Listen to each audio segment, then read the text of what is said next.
Assalamu alaikum, I'm Aisha and you're watching Samaa News. Here are today's headlines.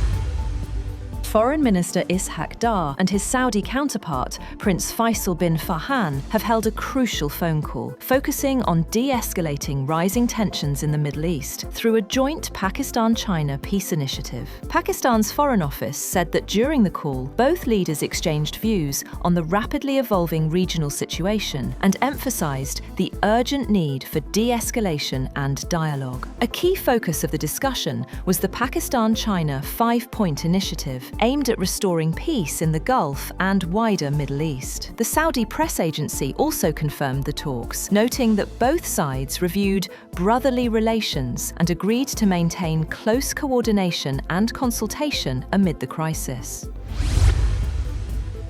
Iran has claimed it successfully downed 2 US warplanes, showcasing the capabilities of its military's new advanced defense system. Iran's military spokesperson, Ebrahim Zolfaghari of the Qeshm Island Central Headquarters, confirmed in a televised address that 1 US jet was downed using the country's newly deployed defense system. He added that another advanced fighter jet was targeted near Qeshm Island, crashing into waters between Qeshm and Hengam Islands. According to Tasnim news agency, the downed aircraft included a US A-10, a close air support plane designed to engage ground forces and armoured vehicles. The jet was reportedly shot down south of the Strait of Hormuz.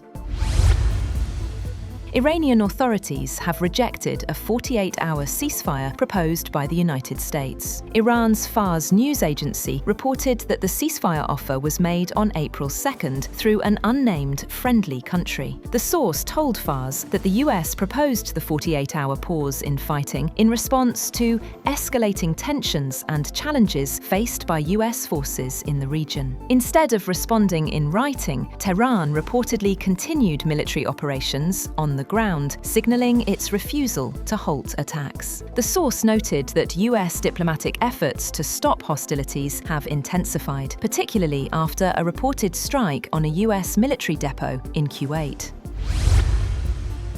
Meanwhile, as US and Israeli forces continue search operations for a downed American F-15 fighter jet over Iran, US President Donald Trump has said that the incident will not hinder diplomatic talks with Tehran. In a phone interview with NBC, Trump highlighted that diplomatic efforts and military operations are proceeding simultaneously. Trump refrained from discussing specifics of the ongoing search and rescue mission, calling it complex and active, and criticized media coverage of the operation. Iran's Foreign Minister Abbas Araghchi says strikes on civilian infrastructure will not force Tehran to surrender. In a post on X, he described attacks on sites like bridges as a sign of weakness, adding that Iran would rebuild any damage. The comments come after renewed threats from US President Donald Trump to intensify strikes. The escalation raises concerns over further disruption to the Strait of Hormuz and broader regional stability. Meanwhile, President Trump says the United States can reopen the Strait of Hormuz with more time as pressure grows to end the conflict. In a social media post, he said Washington could restore access to the key oil route and benefit economically. The strait, which carries a major share of global oil supplies, remains effectively closed by Iran in response to US and Israeli strikes.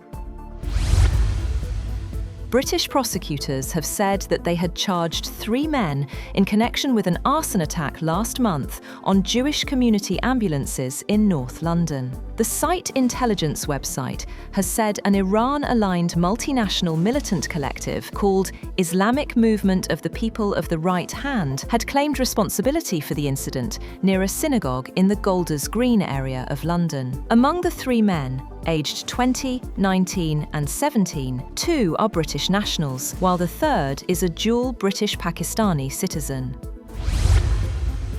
That's all for now. For more updates, visit www.samaa.tv. Thank you for watching Samaa News.